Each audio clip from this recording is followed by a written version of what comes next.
Hello everyone, welcome to online study point. आज है 26 जून और आज के इस वीडियो में हम 26 जून से रिलेटेड करंट अफेयर के सभी इंपॉर्टेंट क्वेश्चन को कवर करने वाले हैं। और आप में जो भी रेलवे के एस्पिरेंट हैं उनके लिए टेक्स्ट बुक पर आरआरबी एनटीपीसी 2021 के अपडेटेड और लेटेस्ट 176 टेस्ट ये आप लोगों को मिलेंगे, जिसमें कि 26 टोटल टेस्ट फ्री हैं। साथ में आप लोगों को आरआरबी एनटीपीसी इसका जो CBT 2 होना है इसके लिए अपडेटेड 90 टेस्ट, जूनियर ट्रांसलेटर के 200 टेस्ट और ये सभी आप लोगों को मिल सकेंगे। साथ ही आप फ्री टेस्ट के लिए साइन अप कर सकते हैं फॉर बेटर एक्सपीरियंस और यूज़ द कूपन स्टडी 10 का कूपन आप यूज़ किए।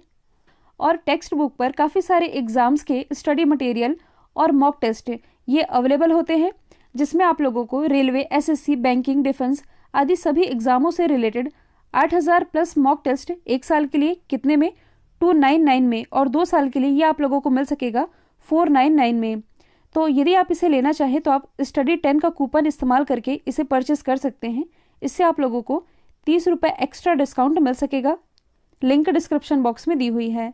तो चलिए स्टार्ट करते हैं। हमारा पहला क्वेश्चन, हाल ही में निकोल पाशिन्यान ये किस देश के नए प्राइम मिनिस्टर बने हैं? तो ये भी हाल ही में आर्मेनिया के नए प्राइम मिनिस्टर बन गए हैं, जिनकी इमेज आप देख पा रहे हैं। अब ये जो आर्मेनिया है इसकी लोकेशन कहाँ है? तो एशिया मैप में मैंने आप लोगों को ब्लैक सी और कैस्पियन सी की लोकेशन तो कई बार दिखाई है। तो आप देख पा रहे हैं कि कैस्पियन सी से सीमा बना रहा है अजरबैजान और अजरबैजान से जुड़ा हुआ है आर्मेनिया।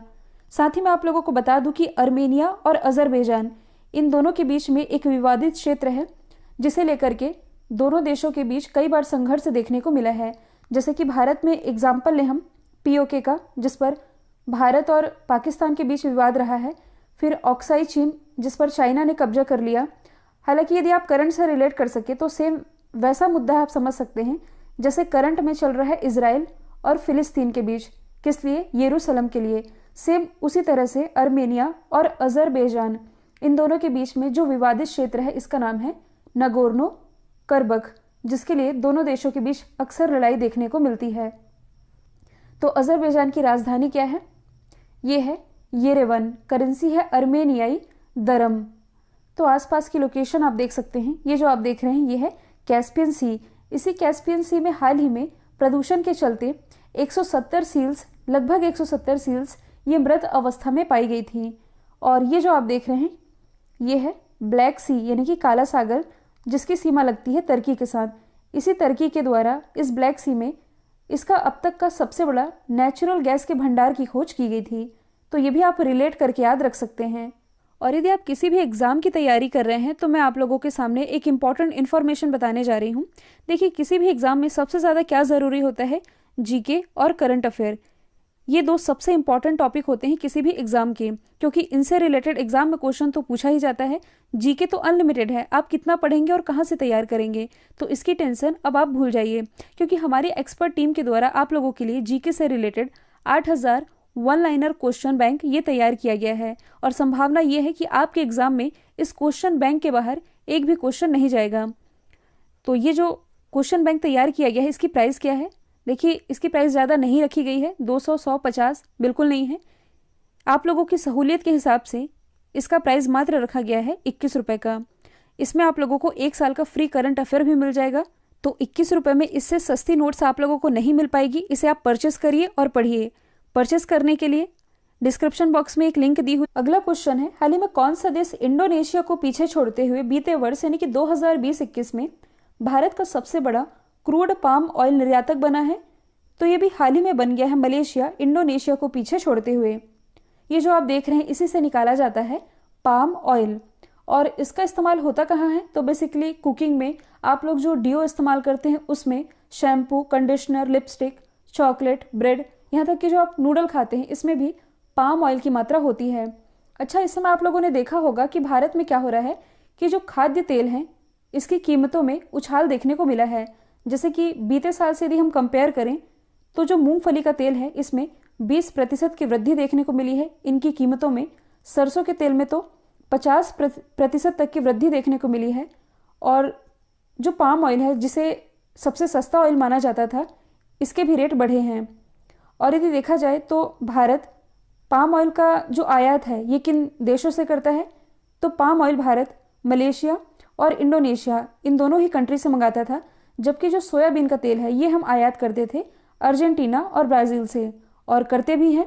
तो देखिए भारत की क्या स्थिति है कि भारत में प्रतिवर्ष लगभग 24 मिलियन टन इतना खाद्यान्न तेल चाहिए, मतलब कि एक साल में भारत की इतनी खपत है। आप लोगों को ये जानकर के आश्चर्य होगा कि इस 24 मिलियन टन का आधा भी भारत में उत्पादन नहीं होता। हमें लगभग 56% ये विदेशों से मंगवाना पड़ता है, कुछ ही मात्रा में इसका उत्पादन भारत में हो पाता है। तो अभी मैंने क्या बताया है आप लोगों को कि भारत में हाल ही के दिनों में खाद्य तेलों की कीमतों में उछाल देखने को मिला है। तो इसका रीज़न ये नहीं है कि भारत सरकार खाद्य तेलों की कीमतों में वृद्धि कर रही है, इसका रीज़न ये है कि देखिए हम तो ज़्यादा से ज़्यादा खाद्यान्न तेल विदेशों से मंगवाते हैं, तो उन देशों के द्वारा इन खाद्यान्न तेलों को महंगे रेट में भारत को भेजा जा रहा है। अब इसका क्या रीज़न है, देखिए इसका भी रीज़न है। तो ये जो कंट्रीज़ हैं जो कि भारत को खाद्यान्न तेल का निर्यात करती थी, ये अब क्या कर रही हैं कि ये उन वेजिटेबल ऑयल से बना रही हैं बायोफ्यूल।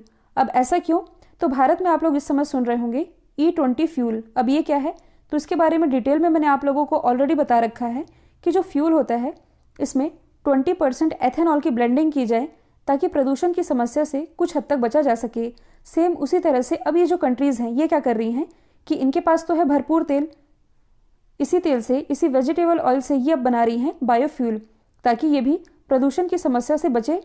और आप ये तो जानते ही हैं कि जो फॉसिल फ्यूल है ये महंगा हो रहा है, तो ये अपने तेल का इस्तेमाल इस तरह से कर रही हैं और ये भी जानती हैं कि हम निर्यात करेंगे तो अपने रेट में करेंगे, भारत को ज़रूरत है तो ये हमारे रेट में ही परचेस करे वरना ना ले, मजबूरी तो ये समझती ही हैं। तो इसी मामले में क्या देखा गया था कि भारत सबसे ज़्यादा खाद्यान्न तेल जो कि मंगाता था इंडोनेशिया से, इंडोनेशिया ने अपना रेट बढ़ाया जिसके कारण भारत मलेशिया से खाद्यान्न तेल की आयात ये ज़्यादा से ज़्यादा मात्रा में करने लगा और मलेशिया ये अब इंडोनेशिया को पीछे छोड़ चुका है। ये सारी बातें मैंने आप लोगों को बता दी है। आप मैप में देख सकते हैं मलेशिया की लोकेशन, मलेशिया की राजधानी क्या है, तो ये है कुआलालंपुर। करेंसी तो ये है मलेशियाई रिंगित। किसके साथ मिलकर के सबसे सस्ता स्मार्टफोन और 5G सर्विस लॉन्च करने की घोषणा की है, तो देखिए कंपटीशन तगड़ा है किसका, 5G का। हाल ही में जो रिलायंस है इसने ये समझौता किया है गूगल के साथ, ये सबसे सस्ता स्मार्टफोन भी देगी और 5G सर्विस भी लॉन्च करने जा रही है। ये कब तक लॉन्च होगा, तो इस साल के अंत तक, मतलब कि सितंबर 2021 तक ये बाजार में आ जाएगा। इसके साथ ही 5G लॉन्च हो सकता है। और ये जो सबसे सस्ता स्मार्टफोन लॉन्च करेगी इसका नाम क्या होगा, जियो फोन नेक्स्ट। इसकी घोषणा अभी हाल ही में की गई है। देखिए इस समय 5G ये काफ़ी ज़्यादा चर्चे में है। 5G यानी कि 5th जनरेशन, आप सभी जानते हैं। यदि आपसे पूछा जाए कि 5G लॉन्च करने वाला विश्व का पहला देश कौन सा है, तो ये है साउथ कोरिया। साउथ कोरिया के बाद चाइना ने भी अपने देश में 5G नेटवर्क लॉन्च कर दिया था। और अभी 1-2 दिन पहले मैंने आप लोगों को बताया है कि हाल ही में जो एयरटेल है, हालांकि एयरटेल ने ही भारत में सबसे पहले 5G का ट्रायल ये किया था। एयरटेल ने अभी हाल ही में इसी 5G नेटवर्क के लिए किसके साथ समझौता किया है, टाटा ग्रुप के साथ। अगला क्वेश्चन है, हाल ही में 20वीं सदी के दुनिया के सबसे बड़े परोपकारी व्यक्ति ये कौन बने, तो ये बने हैं जमशेदजी टाटा, जिनकी इमेज आप देख पा रहे हैं। हाल ही में जो ह्यूरन रिपोर्ट और एडलगी फाउंडेशन है इसके द्वारा एक रिपोर्ट तैयार की गई जिसमें कि विश्व के 50 दानवीरों की लिस्ट जारी की गई, जिसमें कि जो जमशेदजी टाटा हैं ये पिछले 100 सालों में दुनिया के सबसे बड़े दानवीर ये चुने गए हैं। इन्होंने कितना दान किया था, तो ये जो टाटा ग्रुप है इनके द्वारा सबसे ज़्यादा करीब 75 खरब 70 अरब 53 करोड़ 18 लाख रुपए, आप सोच सकते हैं इतनी बड़ी राशि इन्होंने दान कर दी थी। और इन्होंने अपनी जो 2/3 संपत्ति थी ये ट्रस्ट को दान कर दी थी, जो कि शिक्षा, स्वास्थ्य सहित अन्य क्षेत्रों में आज भी काम आ रहा है। तो ये होती है दिलेरी। वरना आप ये भी देखते होंगे कि कितने लोग तो सिर्फ अपना नाम आगे रखने के लिए कि हमारा जो रैंक है ये अमीरों की लिस्ट में नीचे ना आ जाए, इसलिए ज़्यादा डोनेट भी नहीं करते हैं। तो यहाँ जमशेद जी इसमें रहे हैं टॉप पर, टॉप 10 में आने वाले ये एकमात्र भारतीय हैं। यदि हम बात करें अजीम प्रेम जी, तो ये भी कहीं पीछे नहीं है। जहाँ भी दानवीरों की बात आती है इनका नाम सबसे ऊपर रहता है। तो टॉप 50 में जो अजीम प्रेम जी हैं, जो कि विप्रो के पूर्व अध्यक्ष हैं, ये इसमें 12वें स्थान पर रहे हैं। यदि हम बात करें बिल गेट्स की, जो कि एक समय दुनिया के सबसे अमीर व्यक्ति माने जाते थे, ये इसमें दूसरे स्थान पर रहे हैं। इसके बाद हेनरी वेलकम, हार्वर्ड ह्यूजन और वारेन बफेट का नाम आता है। अगला क्वेश्चन है, टोक्यो ओलंपिक 2020 में भारत का आधिकारिक ओलंपिक थीम सॉन्ग लॉन्च हुआ है, इसका नाम क्या है? तो इसका नाम है लक्ष्य तेरा सामने है। ये तो आप सभी जानते हैं कि टोक्यो ओलंपिक 2020 इसलिए कहा जा रहा है क्योंकि ये होने तो थे लास्ट ईयर ही, लेकिन कोरोना के कारण ये अब तक पोस्टपोन्ड होते आए हैं, लेकिन अब ये फाइनली होगा जापान की राजधानी टोक्यो में।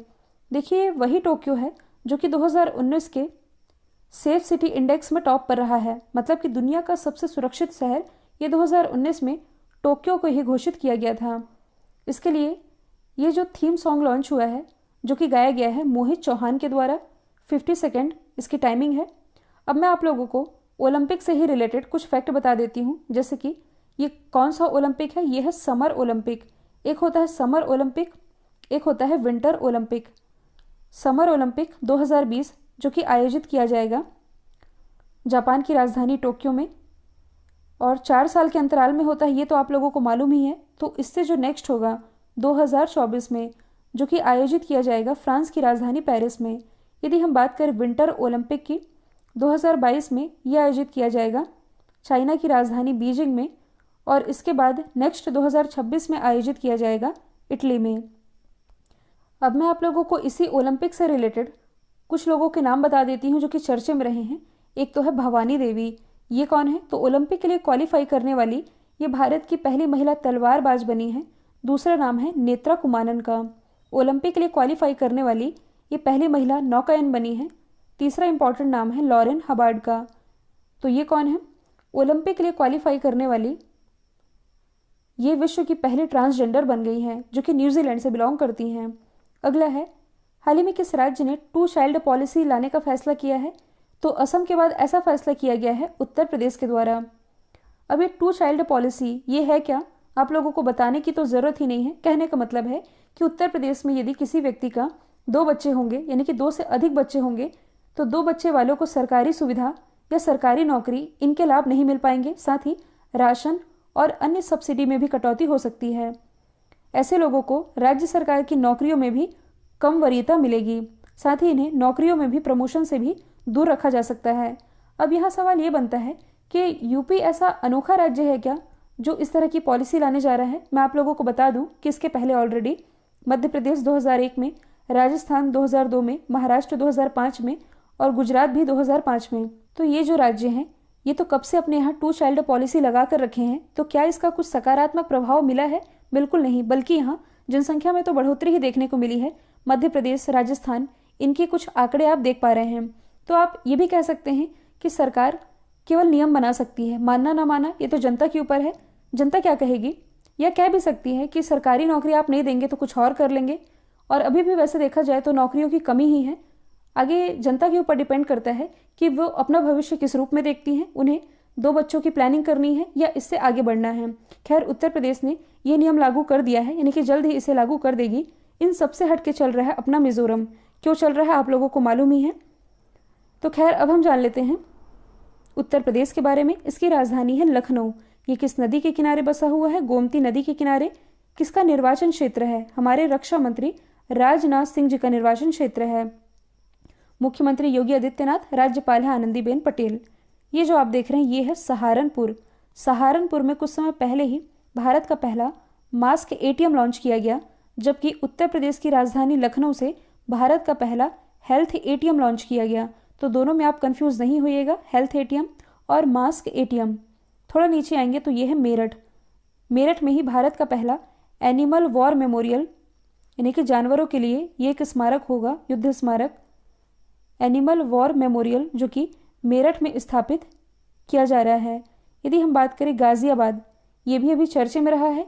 क्यों रहा है?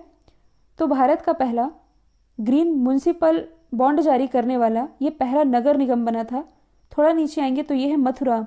मथुरा जहां भारत का पहला एलिफेंट हॉस्पिटल स्थापित किया गया। अगला क्वेश्चन है, हाल ही में उत्तर प्रदेश सरकार ने नोएडा में जो शूटिंग रेंज है इसका नाम किसके नाम पर रखने का फैसला किया है? तो ये रखा जाएगा चंद्रो तोमर के नाम पर। आप सभी जानते हैं इन्हें शूटर दादी के नाम से भी जाना जाता था। इनका भी हाल ही में कोरोना के कारण निधन हुआ। इन पर एक फिल्म भी बनी है जिसका नाम है सांड की आंख। इन्हें श्रद्धांजलि देने के लिए नोएडा में जो शूटिंग रेंज है ये इन्हीं के नाम पर रखा जाएगा। यदि हम बात करें लेजेंड मिल्खा सिंह की, तो इनका भी अभी हाल ही में निधन हुआ है। और मिल्खा सिंह के नाम पर किसका नाम रखा जाएगा? हरियाणा गवर्नमेंट ने ऐसा फैसला किया है, जो पैराग्लाइडिंग क्लब है इसका नाम मिल्खा सिंह के नाम पर होगा। सुषमा स्वराज के नाम पर अंबाला बस स्टैंड का नाम बदल करके सुषमा स्वराज बस स्टैंड किया गया था। अरुण जेटली, तो दिल्ली में जो फिरोज शाह कोटला स्टेडियम है इसका नाम अरुण जेटली जी के नाम पर रखा गया था। अगला है, हाल ही में न्यूजीलैंड ने किस देश को हरा करके पहली बार वर्ल्ड टेस्ट चैंपियनशिप का फाइनल जीता है? तो न्यूजीलैंड ने हाल ही में भारत को हरा करके ये खिताब अपने नाम कर लिया है और इसने ऐसा पहली बार किया है, भारत को हराया है। और इसमें जो प्लेयर ऑफ द मैच रहे थे ये थे काइल जेमिसन न्यूजीलैंड से, प्लेयर ऑफ द सीरीज रहे केन विलियमसन, ये भी न्यूजीलैंड से। जो पहली टेस्ट चैंपियनशिप है 2019 में शुरू हुई, फाइनल अब खेला गया है और इसकी टॉप 3 टीमें हैं न्यूजीलैंड, भारत और इसके बाद ऑस्ट्रेलिया। न्यूजीलैंड की राजधानी है वेलिंगटन, करेंसी है डॉलर, प्राइम मिनिस्टर है जेसिका अर्डन। न्यूजीलैंड के पास ही आप देख सकते हैं ऑकलैंड की लोकेशन। ऑकलैंड अभी हाल ही में दुनिया के सबसे रहने योग्य शहरों की लिस्ट जारी की गई थी, यानी कि मोस्ट लिवेबल सिटी की लिस्ट, जिसमें कि ऑकलैंड ये रहा था टॉप पर। अगला क्वेश्चन है, हाल ही में किस राज्य ने कृषि विविधीकरण योजना 2021 की शुरुआत की है? तो इसकी शुरुआत अभी हाल ही में गुजरात के जो मुख्यमंत्री हैं नवीन पटनायक जी, इन्होंने इस योजना का लॉन्च किया है। इस योजना के तहत गुजरात के 14 आदिवासी जिलों के लगभग 1.26 लाख किसानों को इसका लाभ मिल सकेगा। इस योजना के तहत होगा क्या? तो जो राज्य सरकार है ये इस योजना के तहत किसानों को सहायता करना चाह रही है, जिसमें कि लगभग 50 किलोग्राम यूरिया, 50 किलोग्राम एनपीके जो कि एक तरह का फर्टिलाइजर है जिसकी फुल फॉर्म बनती है एन से नाइट्रोजन, पी से फास्फोरस, के से पोटेशियम, नाइट्रोजन, फास्फोरस और पोटेशियम इनसे युक्त फर्टिलाइजर और 50 किलोग्राम अमोनियम सल्फेट ये वितरित करेगी किसानों को। यदि हम बात करें गुजरात की, इसकी राजधानी है गांधीनगर। ये किसका निर्वाचन क्षेत्र है? गृह मंत्री अमित शाह जी का। मुख्यमंत्री अभी मैंने बताया ये है विजय रूपानी, राज्यपाल है आचार्य देवव्रत। आसपास की यदि आप लोकेशन देखेंगे तो ये जो आप देख रहे हैं सुरेंद्र नगर, जहाँ खादी एवं ग्राम उद्योग आयोग यानी कि KVIC के द्वारा भारत का पहला सिल्क प्रोसेसिंग प्लांट ये स्थापित किया गया था। ये जो आप देख रहे हैं जूनागढ़, हाल ही में जूनागढ़ की गिरनार पहाड़ी में ही दुनिया का सबसे लंबा मंदिर रोपवे, इसका उद्घाटन प्राइम मिनिस्टर नरेंद्र मोदी जी के ही द्वारा किया गया। ये जो आप देख रहे हैं महिसागर, गुजरात के महिसागर में ही भारत का पहला डायनासोर पार्क स्थापित किया गया है। सूरत ये किस नदी के किनारे बसा हुआ है? ताप्ती नदी के किनारे। अगला क्वेश्चन है, हाल ही में इफ्को ने किस देश में नैनो यूरिया संयंत्र ये स्थापित किया है? तो इफ्को के द्वारा इसकी स्थापना की गई है अर्जेंटीना में। इफ्को की फुल फॉर्म बनती है Indian farmer fertiliser cooperative limited. यदि आप लोगों को याद होगा तो इसी इफ्को के द्वारा कुछ समय पहले ही दुनिया भर के किसानों के लिए दुनिया का पहला नैनो यूरिया लिक्विड ये लॉन्च किया गया था। तो इसी के लिए ये अब अपना संयंत्र यानी कि प्लांट लगाने जा रहा है, जो कि लगाएगा साउथ अमेरिका की एक कंट्री है जिसका नाम है अर्जेंटीना, जो कि यहाँ स्थापित करने जा रहा है। तो कई बार एग्जाम में पूछा जाता है कि अर्जेंटीना का हृदय ये किसे कहते हैं? ये कहा जाता है पंपास को। इसके अलावा मैंने आप लोगों को कई बार बताया है कि दुनिया का पहला जेनेटिकली मॉडिफाइड गेहूं को मान्यता देने वाला पहला देश ये अर्जेंटीना ही बना है। अर्जेंटीना का ये जो आप निचला हिस्सा देख रहे हैं, मतलब कि साउथ अमेरिका का ये जो निचला हिस्सा है, इसे कहा जाता है टेरा डेल फ्यूगो द्वीप। इस टेरा डेल फ्यूगो द्वीप का भी दक्षिणतम हिस्सा है जिसे हॉर्न अंतरीप यानी कि केप ऑफ हॉर्न कहा जाता है। साउथ अमेरिका की जो सबसे लंबी पर्वतमाला है इसका नाम है एंडीज, जो कि कुछ यहाँ इसकी लोकेशन है। कल जो मैंने आप लोगों से सवाल पूछा था इसका राइट आंसर मव्या सूदन था। अब आप लोगों के लिए आज का सवाल है, दुनिया का पहला जेनेटिकली मॉडिफाइड रबर का पौधा कहाँ लगाया गया है? इसका जो भी आंसर है कमेंट बॉक्स में बताइएगा। वीडियो यदि पसंद आया है तो लाइक कीजिए, शेयर कीजिए और चैनल को सब्सक्राइब करना बिल्कुल मत भूलिएगा। आज के लिए इतना ही। Thank you so much.